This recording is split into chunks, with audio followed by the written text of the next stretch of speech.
Être trahi, maître de Caumont, par son propre père, c'est ce que Aude était venue nous raconter. Aude, 28 ans, qui s'aperçoit alors qu'elle était étudiante que son père fait transiter de l'argent sur son compte, va la mener tout droit à la ruine. Et l'homme ne va pas se dégonfler, va même accepter de nous parler au téléphone et reconnaît avoir ruiné sa fille. Oui, et il se justifie de ne plus rien vouloir faire pour sa fille par le fait que finalement, elle a dénoncé la situation et elle a essayé de s'en sortir face à ce père qui opposait la force d'inertie. Et je me rappelle très bien une réflexion du père qui est de dire maintenant, je fais plus rien pour toi, t'as voulu te battre, et tu te débrouilles. Regardez, c'est spectaculaire. Ça fait partie de ces très grands dossiers, sans aucun doute, de cette 11e année. À l'heure actuelle, si on me demande de décrire qui est mon père, je suis incapable de le dire. Je ne sais pas qui c'est. Non, je ne sais pas qui est cette personne, en fait. Aude est une jeune femme de 28 ans. Avec David, son compagnon, ils sont parents d'une fillette de 2 ans. Leur vie de famille semble heureuse et sereine, mais ce n'est qu'une impression. Car Aude a un papa hors du commun. Du jour au lendemain, j'ai découvert que mon père avait fait différentes gardes à vue. J'ai découvert qu'il y avait des articles de presse à son encontre, qu'il avait essayé d'escroquer également les ACDIC, l'URSSAF, les impôts. Bref, j'ai découvert un autre personnage, un personnage que je connaissais absolument pas. Ce père attentionné, paisible comptable dans une petite ville de province est en réalité un personnage plein de zones d'ombre. Condamné pour exercice illégal de la profession d'expert comptable, il a également écopé de 18 mois de prison, dont 3 fermes, pour avoir falsifié et détourné les chèques de ses clients. Et ce n'est que le début de ses surprises, car sans le savoir, Aude est impliquée dans les étranges affaires de son père. Son nom et sa signature apparaissent dans plusieurs dossiers. Donc j'ai découvert que j'étais actionnaire au niveau de sa société de comptabilité. On a découvert qu'il y avait diverses choses à mon nom, comme un véhicule. J'ai reçu des amendes alors que je n'avais pas le permis de conduire. S'ajoutent à cela des factures de vin, de déménagement, des voyages. C'est la stupéfaction. Aude comprend que son père s'est servi de son identité. Elle dépose plainte à la gendarmerie pour abus de confiance. Au fil des semaines et des mois, il y avait toujours quelque chose qui arrivait avec un commandement de payer par un huissier de justice ou des menaces de mise en recouvrement par divers organismes. Et c'est vrai qu'on s'est demandé réellement si un jour on allait arrêter de recevoir comme ça des relances et des remises en recouvrement. Mais arrivé un moment, c'était presque quotidien, quoi. Les dettes s'élèvent à plus de 30 000 €. Sur chaque dossier, la jeune femme doit se battre, apporter les preuves de son innocence afin d'échapper aux saisies. Comment Aude s'est-elle retrouvée au cœur d'une telle situation? La réponse se trouve au début de l'année 1995. La jeune fille a tout juste 18 ans. Le mois ou les mois qui ont suivi ma majorité, les imitations de signature ont commencé à se faire. C'est vrai qu'il n'a pas perdu de temps. J'avais 18 ans. Et pour lui, c'était parti en fait. À cette époque, Aude est étudiante. Le père et la fille sont très proches, ils vivent ensemble sous le même toit. Alors, tout naturellement, lorsque son père lui demande de l'aide, la jeune fille répond présent. Mon papa a eu un grave accident de voiture et à la suite de cet accident de voiture, il m'a demandé de lui rendre quelques petits services comme apporter du courrier chez son avocat ou chez un autre comptable, réceptionner des appels téléphoniques pour des clients. Vient ensuite un autre service plus délicat. Redoutant d'éventuelles saisies bancaires, le papa préférerait utiliser le compte étudiant de sa fille. Il s'agit principalement d'y déposer des chèques et récupérer des liquidités. Aude ne se méfie pas, elle lui remet une carte bleue et lui signe même quelques chèques en blanc. À l'époque, j'avais une confiance aveugle en lui. Je dis pas que s'il m'avait demandé de décrocher la lune, j'aurais peut-être tenté de le faire, qui sait. Mais jamais j'aurais imaginé qu'il puisse faire quelque chose qui aille à mon encontre ou qui me mette dans une situation plus que délicate. Et pourtant, d'importantes sommes transitent par le compte de la jeune étudiante. À la banque, personne ne s'en inquiète jusqu'en juillet 1999. Le père de Aude dépose 2 chèques. L'agence crédite le compte de 21 000 €.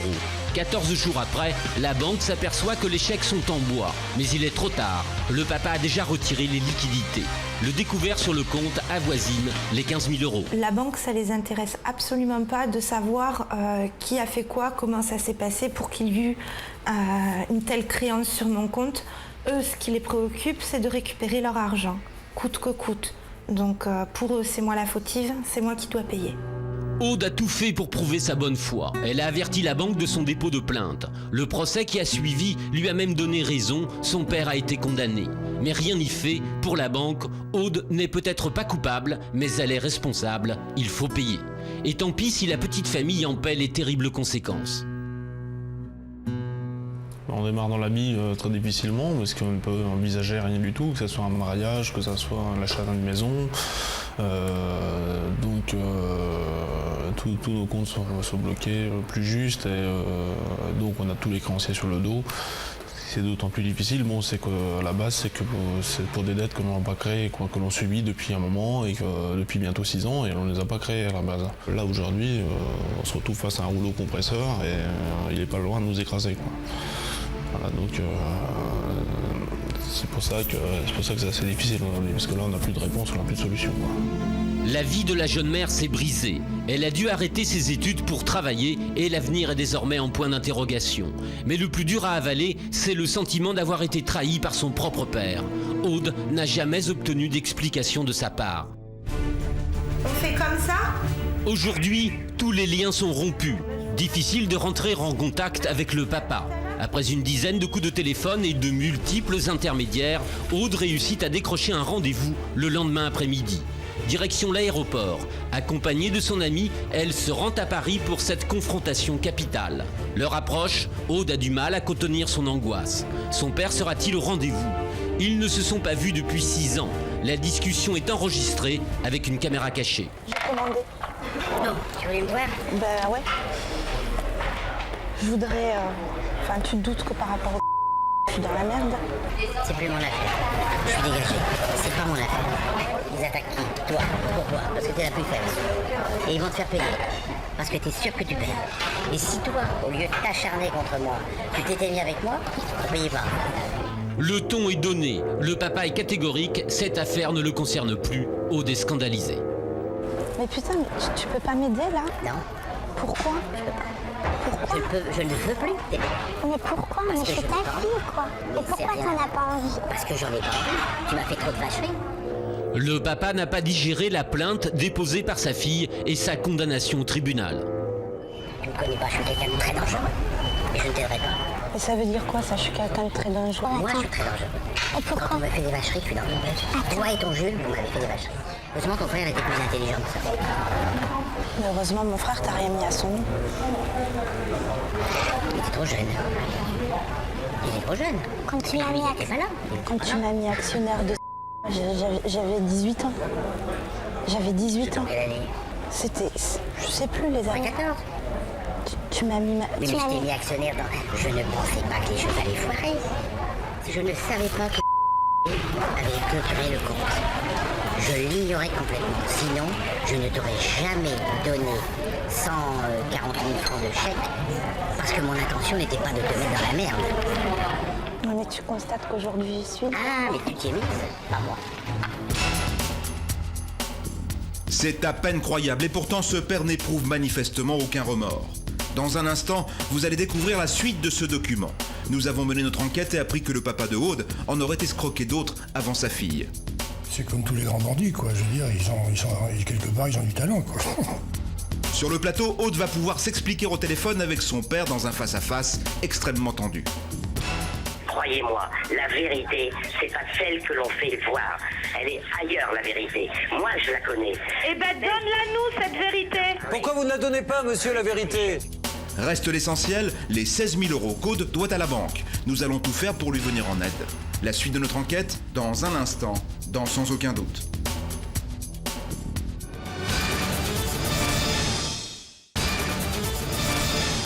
Il y a quelques minutes, nous vous racontions l'histoire de Aude. À 28 ans, elle a fait naïvement confiance à son père qui aurait utilisé son compte en banque pour y faire transiter de l'argent. Aude s'est aperçue trop tard que les manipulations de son papa l'ont plongée dans une situation financière intenable.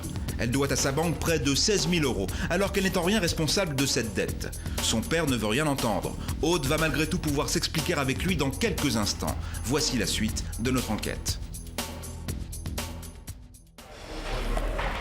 Je voudrais... Enfin, tu te doutes que par rapport au... Je suis suis dans la merde. C'est plus mon affaire. Je suis dégagé. C'est pas mon affaire. Ils attaquent qui? Toi. Pourquoi? Parce que t'es la plus faible. Et ils vont te faire payer. Parce que t'es sûr que tu perds. Et si toi, au lieu de t'acharner contre moi, tu t'étais mis avec moi, on payait pas. Le ton est donné, le papa est catégorique, cette affaire ne le concerne plus, Aude est scandalisée. Mais putain, tu peux pas m'aider là? Non. Pourquoi? Je peux pas. Pourquoi? Je ne veux plus t'aider. Mais pourquoi? Mais je suis ta fille, quoi. Et pourquoi t'en as pas envie? Parce que j'en ai pas envie. Tu m'as fait trop de vacheries. Le papa n'a pas digéré la plainte déposée par sa fille et sa condamnation au tribunal.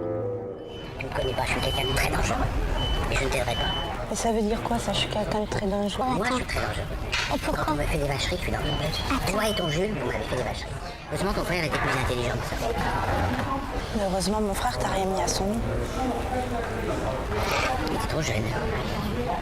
Il est trop jeune. Quand tu m'as mis Quand tu m'as mis actionnaire de j'avais 18 ans. J'avais 18 ans. Quelle année? C'était... Je sais plus les années. 14. Tu m'as mis... Mais je t'ai mis actionnaire dans... Je ne pensais pas que les jeux allaient foirer. Je ne savais pas que avait clôturé le compte. Je l'ignorais complètement. Sinon, je ne t'aurais jamais donné 140 000 francs de chèque parce que mon intention n'était pas de te mettre dans la merde.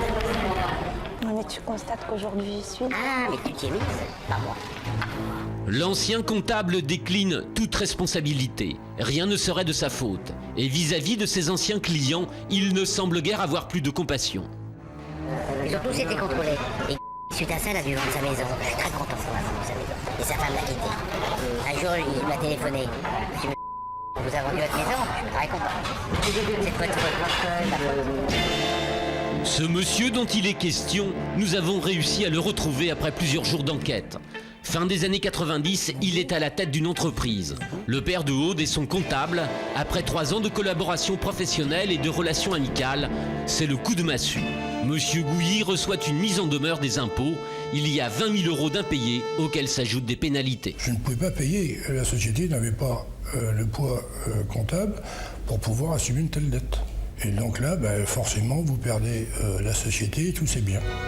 Des chèques étaient pourtant régulièrement établis à l'ordre de l'URSSAF et du Trésor public. Où sont-ils passés? Les soupçons se portent vers le comptable qui était chargé de les transmettre aux diverses administrations. Monsieur Gouilly dépose plainte, les chèques auraient été falsifiés et encaissés par le comptable en personne. Et là, ça a été vraiment la stupeur totale. Et cette stupeur s'est transformée en haine. Franchement, j'avais une haine féroce contre lui.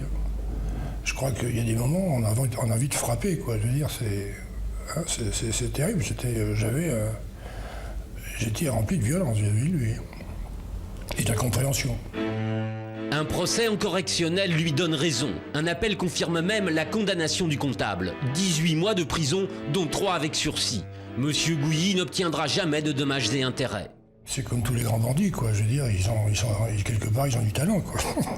Hein? Parce que s'ils arrivent à faire autant de mal à autant de gens, hein, et rester en vie, enfin, je veux dire, en vie active, hein, chapeau. C'est quand même un petit peu angoissant de tomber sur des personnages comme ça. 6 ans après les faits, le père de Aude semble toujours se considérer comme une victime. C'est en tout cas la version qu'il tente de servir à sa fille. C'est moi qui ai payé. J'ai voulu payer financièrement, moi j'ai payé autrement, avec 15 mois de prison avec sursis aux fesses. Victime, il le serait également dans l'affaire des 2 chèques en bois. C'est la banque qui est fautive.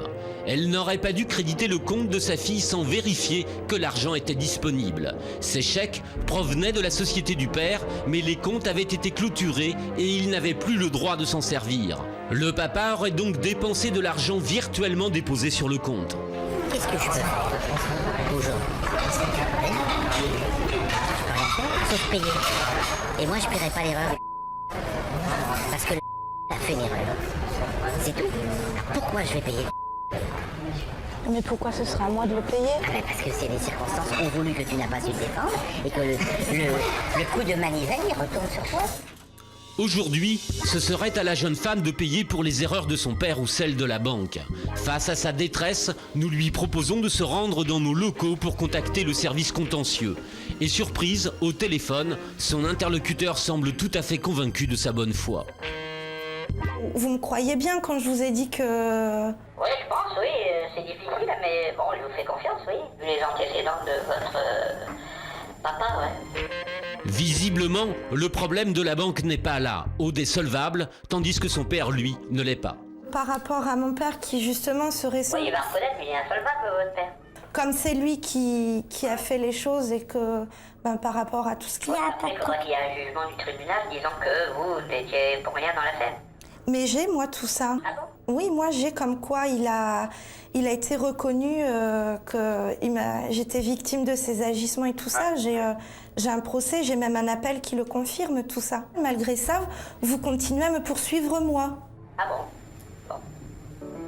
L'homme est embarrassé. La conversation ne débouche sur aucune solution. Pour Aude et David, le calvaire continue, avec la douloureuse impression d'être pris dans la spirale d'une affaire qui les dépasse. Moi, j'ai rien demandé, quoi. J'ai rien demandé. Je pensais juste aider mon père. Je pensais juste aider mon père et jamais j'aurais pensé que ça prenne des proportions comme ça. Nous sommes sur notre plateau réservé aux coups de téléphone. C'est ici et maintenant que nous allons tâcher de trouver une solution au problème de David et Aude. Cette séquence a été enregistrée quelques jours auparavant. Aude veut être lavée de tout soupçon et que la banque suspende ses poursuites. C'est quoi votre vie aujourd'hui? C'est de la survie. C'est de l'angoisse. Ouais, c'est de l'angoisse. On essaye de donner bonne impression et tout ça, de rire, de sortir, parce que sinon on s'en sort. Enfin, on vivrait plus, mais au fond de nous-mêmes, on est rongé par tout ça. On se demande où on va. On se demande quel avenir on a, nous, en tant que couple, et quel avenir on va donner à notre enfant. Je voudrais pouvoir vivre normalement, sans avoir à m'acquitter des dettes de mon père. Ce monsieur, vous me dites si je dis des bêtises, est très difficilement logeable. On ne sait pas où il se trouve. Il se situe entre deux grandes villes de ce pays. Il n'a pas vraiment d'adresse fixe, mais il va chez quelqu'un de votre famille assez régulièrement. C'est là où nous allons essayer d'appeler. Par miracle, il sera peut-être là, ou peut-être pourrons-nous avoir des informations. C'est parti. Nous réservons notre premier coup de téléphone aux membres de la famille chez qui se rendrait régulièrement le père de Aude. Allô? Allô? C'est qui l'appareil? C'est Aude. Ah, c'est Aude? Oui, j'ai vu papa cette semaine. Et il devait voir son avocat pour trouver des solutions pour moi. Il m'a demandé de le recontacter. Est-ce qu'il est chez toi, là? Non, il n'est pas là. Il n'est pas là. Et est-ce que tu sais où il se trouve aujourd'hui? Il se trouve à Paris. Il est à Paris? Mais parce que je l'ai vu, moi, mardi. Et je devais le rappeler, mais il m'a pas laissé son numéro. Tu peux pas me le donner? Ah, non. Bon, écoute, j'essayerai peut-être de te rappeler si tu arrives à le joindre entre-temps pour qu'il donne des coordonnées où je peux le joindre. Oui, d'accord. Merci. Obtenir les coordonnées du père de Aude va s'avérer plus difficile que prévu auprès de ce membre influent de la famille. Il faut dire qu'au sein même de la famille, les rancœurs sont tenaces. On en veut à Aude, mais également à David, son compagnon. Il m'estime responsable de tout ce qui se passe aujourd'hui. Il estime responsable de quoi? De la plainte que Aude a déposée contre son père. Il estime que c'est à cause de moi si elle porte plainte. Mais lui n'a pas conscience vraiment de la situation dans laquelle on se trouve. Il n'a pas conscience. On a passé un hiver sans chauffage à cause de lui. Pendant que lui était au chaud au Maroc, sur le bord d'une plage. Nous allons essayer par un autre biais maintenant d'avoir ce monsieur en appelant un autre numéro. La régie fait le numéro. La première piste n'a rien donné. Nous en essayons une autre. Il s'agit d'une amie proche du père de Aude. Est-ce que tu peux le joindre ou me donner directement son téléphone? Non, je peux pas te le donner. Mais pourquoi? Tu peux au moins faire ça. Tu connais la situation, tu sais ce qui s'est passé. Je te demande juste un numéro de téléphone. Je ne peux pas. Mais est-ce que tu sais... Je veux pas avoir de problème avec ton père, donc je peux pas te le donner. Mais on va jamais s'en sortir comme ça. Il suffit juste de me donner le numéro de téléphone et après je t'appelle plus, c'est tout, c'est fini. Écoute, tu fais comme toi, tu le sens, mais moi je ne peux pas, Aude. Je ne peux pas te donner son numéro. Il ne veut pas. Alors dans ce cas-là, est-ce que tu pourrais lui demander de me rappeler aujourd'hui? Bon, bah écoute, on va faire comme ça, moi je vais essayer de l'appeler. D'accord, merci. Bon, allez, t'en prie, au revoir. Au revoir. Pour y voir plus clair, nous avons fait appel à notre avocat spécialiste des questions bancaires. Il souligne l'urgence de retrouver le papa de Aude. Elle est pour le moment la seule dans cette affaire contre qui s'est retournée la banque. Elle doit donc payer. Le problème, Julien, c'est que le jugement qui est contre mademoiselle est valable 30 ans. Et que sa solvabilité à elle, la banque peut l'espérer, tandis que son père peut avoir organisé complètement son insolvabilité et disparaître. Pour l'équipe des 7 péchés capitaux, il faut agir vite. Pendant près d'une semaine, les journalistes vont tâcher de retrouver la trace du père de Aude. Après avoir enfin réussi à obtenir son numéro de téléphone, nous tentons de négocier avec lui un rendez-vous. Nous, on souhaiterait avoir votre version des faits. De quoi d'abord, en quoi ça consiste? Au téléphone, et cela ne nous surprend pas, le père est méfiant. La discussion prend un tour désagréable. Il faudra renouveler à plusieurs reprises notre appel pour que le père de Aude consente enfin à s'expliquer lors d'un rendez-vous téléphonique enregistré quelques jours plus tard sur notre plateau. On fait une conversation à 3, il y aura votre fille, pour que vous donniez tout simplement à ces gens votre version des faits. Et il y aura Julien Courbet. Oh, mais il n'y a aucun problème. Moi, je suis d'accord dans le principe. Nous voici de retour sur notre plateau réservé au coup de téléphone. Le père de Aude va respecter ses engagements. Il est présent au bout du fil à l'heure dite. Aude, quant à elle, est en duplex dans son appartement. C'est le moment de tirer au clair cette troublante affaire. Aude, vous m'entendez? Oui, Julien, je vous entends. Bien. Vous n'êtes pas trop paniqué? Non, ça va. Bon, parfait. Nous devrions avoir donc votre père dans quelques instants en ligne. Allô? Oui, bonjour monsieur. Bonjour, monsieur. Je suis Julien Courbet de l'émission Sans aucun doute sur TF1. Oui. Merci d'être au rendez-vous fixé. Déjà, monsieur, est-ce que vous reconnaissez une culpabilité quelconque dans ce qui s'est passé avec ces mouvements d'argent qui l'ont mis dans une situation très difficile? Non. Donc, pour vous, enfin, vous êtes parfaitement transparent dans cette histoire, vous êtes complètement innocent. Transparent, je ne dis pas. Il y a eu une décision de justice qui a été rendue, qui effectivement met ma fille en situation très difficile avec sa banque. Et donc il ne m'a pas été possible de lui apporter l'aide que j'avais envisagé de lui apporter. Mais son aide, je l'attendais depuis le mois de juillet. J'ai eu des gros problèmes. Je reconnais que j'avais des mauvaises fréquentations. J'ai servi de bouc émissaire. Monsieur, pourquoi vous n'avez pas ouvert un compte, vous? Pourquoi prendre le compte de votre fille? Tout simplement parce que à l'époque j'avais des problèmes avec les impôts et je voulais échapper à des ennuis avec les impôts, c'est tout. Est-ce qu'il y a eu, Aude, à un moment ou à un autre, des menaces? Oui. Quel genre de menaces? Des menaces. Quand il a appris, alors qu'il était au Maroc, que j'avais été à la police, il m'a dit que je le paierais. Il y a eu des gestes aussi dans la rue. Alors, monsieur, là-dessus, est-ce que vous avez fait des menaces à votre fille? C'est une interprétation, c'est une forme de fabulation.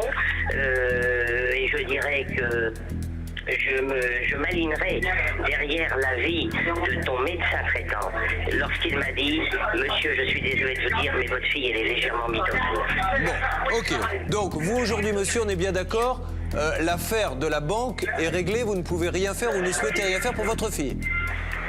Je ne peux rien faire, je ne peux plus rien faire.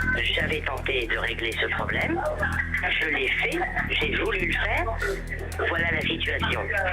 Je suis quelqu'un, j'ai deux grands défauts, monsieur. Je suis têtu et rancunier. Et malgré que c'est ma fille, je ne pardonne pas, je ne pardonnerai jamais. Maintenant, est-ce que vous êtes d'accord, monsieur, pour que l'on prenne en ligne une troisième personne qui dit, et vous allez pouvoir, si vous le souhaitez, vous défendre et donner votre version des faits, avoir eu des soucis avec vous. Cette personne étant Monsieur Gouilly. Oui. Est-ce que vous acceptez de parler avec lui? Oui, je veux bien parler avec Monsieur Gouilly. Nous allons prendre Jean-Marie Gouilly au téléphone. Il dit avoir été également trompé par le père de Aude. Il revient avec détails sur la méthode qu'aurait employée ce dernier. Jean-Marie, est-ce que vous êtes avec nous? Oui. Alors, qu'est-ce que vous avez à lui reprocher à ce monsieur? Il a détourné pour je sais pas combien de millions de chèques. Mais des chèques étaient destinés à qui? Au fisc. Au fisc, c'est-à-dire qu'il a encaissé les chèques qui devaient aller au fisc. Voilà, il faisait le chèque devant moi je l'ai signé. Ah, mais Ensuite, marqué devant transformait vous, le il chèque. marquait URSAF. Il marquait URSAF ou TVA et après il rajoutait sur compte Non, il y a eu TGA. falsification. Parce que moi, ce que je crois, c'est que les fameux chèques en question, c'est ceux qui ont atterri sur le compte de votre fille. Est-ce qu'on est d'accord, Aude? Il y a des chèques qui ont atterri sur mon compte et des chèques sur le compte de mes grands-parents. Donc, les chèques que M. Gouillet était censé faire au service public, URSAF, Mais etc., alors, oui, alors, je ont transité reviens. par le compte de Là, votre là. fille. Monsieur Gouillet, est-ce que ce monsieur a été condamné pour falsification de chèques ou non? Mais bien sûr. Et ça, vous le contestez, monsieur? Et je crois qu'il y a 8 mois de prison. hein. Non, attendez, j'ai été victime, j'ai été le bouc émissaire. Ah, vous êtes victime, d'accord. Mais vous avez quand même été condamné à de la prison. Un monde que je côtoyais, j'étais un bouc D'accord. émissaire. Et est-ce que vous reconnaissez avoir imité la signature du monsieur qu'on a en ligne? Jamais. Non plus. Donc la justice s'est trompée 2 fois. Alors, je vous relis, monsieur, une dernière fois que les choses soient bien claires pour les téléspectateurs. Vous avez été condamné à 3 mois d'emprisonnement pour usage de chèques contrefaits ou falsifiés, pour infraction de faux, altération frauduleuse de la vérité dans un écrit, usage de faux en écriture, abus de confiance. Ça, vous le contestez, monsieur? Et je peux pas le contester. Bon. Et aujourd'hui, monsieur Courbet, vous énumérez mes condamnations. Je ne les rejette pas. Je n'ai pas le droit. Mais croyez-moi, la vérité, c'est pas celle que l'on fait voir. Elle est ailleurs, la vérité. Moi, je la connais. Eh ben, donne-la nous, cette vérité. Pourquoi vous ne la donnez pas, monsieur, la vérité? Etc. Je peux pas nier tout ça. Oui, mais en attendant, monsieur, voilà, c'est votre fille, à un moment donné, vous pouvez quand même... Elle a été là quand... Ma fille, elle a su, avec mon frère, me porter des coups dans le dos, des coups de couteau de lâcheté. Est-ce que tu pourrais rappeler ce que j'ai fait pour toi quand tu as eu ton accident, s'il te plaît? Qui est-ce qui t'a aidé quand tu as eu ton accident? Qui est-ce qui tous les jours était à l'hôpital? C'est bien pour ça que c'est inexplicable ce qui s'est passé après. Mais c'est à toi d'expliquer ce qui s'est passé après. Parce que suite à ton accident, c'est là où tu m'as demandé des services. Et c'est là où je t'ai aidé. Et c'est là où je t'ai défendu. Et souviens-toi, une fois je t'ai même dit, c'est pas parce que professionnellement tu as des problèmes que familialement j'ai des reproches à te faire. Et même au niveau de l'éducation. Il fallait m'aider, pas m'enfoncer. Mais je t'ai aidé. C'est toi au moment où ça m'est retombé dessus qui n'a rien fait. La discussion ne progresse pas. Le père de Aude maintient le même système de défense. Il se pose en victime. Je suis un bouc émissaire. Pour Aude, la déception est grande. Elle attendait beaucoup de ce face-à-face. Son père aurait pu manifester quelques regrets et surtout proposer des solutions pour sortir sa fille de la situation dans laquelle il l'aurait lui-même plongée. Ben je ne sais toujours pas où est la vérité. C'est bien dommage. Par contre, ce que vous savez, c'est que pour vos problèmes bancaires, bon, d'après ce que je peux comprendre, il va falloir vous débrouiller seul. Il est très clair là-dessus. Il n'a aucun reproche à se faire. Il ne m'aidera pas. Là, il est très clair. C'est peut-être la seule chose sur laquelle il est clair. Nous savons désormais qu'il ne faut rien attendre du père de Aude, que la solution ne peut venir que de la banque. Aude et son compagnon David reviennent donc quelques jours plus tard sur notre plateau réservé aux coups de téléphone. Elle nous rappelle ce qu'elle aurait enduré depuis le début de cette triste affaire. La banque a envoyé les huissiers. Sans même savoir si j'allais faire appel ou quoi, j'avais les huissiers pour payer les 16 000 €. C'est traumatisant, ça, de les voir débarquer comme ça? Oui, c'est traumatisant. Là, vous vous demandez où vous allez. La solution aux difficultés rencontrées par Aude ne peut provenir que de la banque. Nous nous apprêtons d'ailleurs à l'appeler. Aude, sur le plateau, sait que l'avenir financier de son couple se joue maintenant. Oui, Julien Courbet de nouveau, pardonnez-moi madame. Hein. Oui. On essaie d'avancer dans ce dossier. J'ai ressorti le dossier. En fait, c'est une affaire qui est claire puisque le dossier est classé depuis le mois de mars. Qu'est-ce que vous entendez par là? On a effacé le dossier. Il n'y a plus rien, on n'a pas de recours contre elle. Ah, vous avez tout annulé contre elle? Alors, c'est-à-dire que... Mais le titre avait été obtenu. Nous avons classé l'affaire à la suite de ça, compte tenu de sa situation. Alors, je me tourne vers elle parce que visiblement, madame, elle ne semble pas trop au courant. Aude. Alors si c'est... Oui, bonjour. Bonjour. Mais j'ai pas du tout été informée de ça. On n'avait pas à vous en tenir informé dans la mesure où nous avions le titre. Cependant, c'est vous qui avez fait appel, donc c'est pour ça que l'affaire continue. Mais pour nous, c'est une affaire classée. Bon, vous ne quittez pas, je vous passe mon supérieur. D'accord.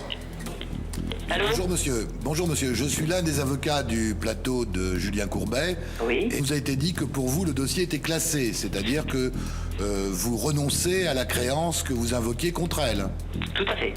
Le dossier au niveau de l'établissement est classé aujourd'hui. Alors écoutez monsieur, c'est formidable et je dis bravo vraiment à votre banque. Mais simplement, comme cette demoiselle n'est absolument pas au courant et qu'il y a un appel qui est en cours, il faudrait peut-être que votre avocat puisse se mettre très vite en rapport avec l'avocat de madame pour que cet appel, même pour vous, c'est ridicule d'aller... Pour éviter des frais d'appel. Ça va éviter des frais à tout le monde. Oui, tout à fait. Mais pour nous, c'est clair, je ne reviens pas dessus. Écoutez monsieur, ce que vous nous annoncez là est formidable et tout à l'honneur du professionnalisme de votre banque. Merci beaucoup monsieur. À votre disposition. Bonne journée monsieur.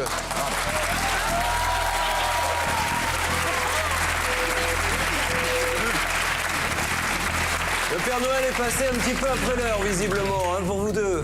Ouais. Ça, c'est une super bonne nouvelle. Ouais. Monsieur, ça va mieux? Ouais. Là, vous en revenez pas de ce que vous venez d'entendre? Non, complètement. Non. Donc ça veut dire quoi exactement, concrètement, pour vous aujourd'hui? Que vous n'avez... C'est une dette de combien? Ça veut dire que j'ai pas 16 000 € à payer à la banque, que je peux retrouver mes droits bancaires, vu que j'étais interdit bancaire. Vous, monsieur, ça va vous permettre de partir sur une bonne base, là. Vous aviez des projets, des choses comme ça que vous vouliez faire? Il n'y a même pas pensé. On ne s'attendait pas à ça, en fait. Bon. Merci beaucoup. Ça vous ouvre de nouvelles perspectives? Ouais, à tête reposée. Bon, mais merci en tout cas à tous les deux.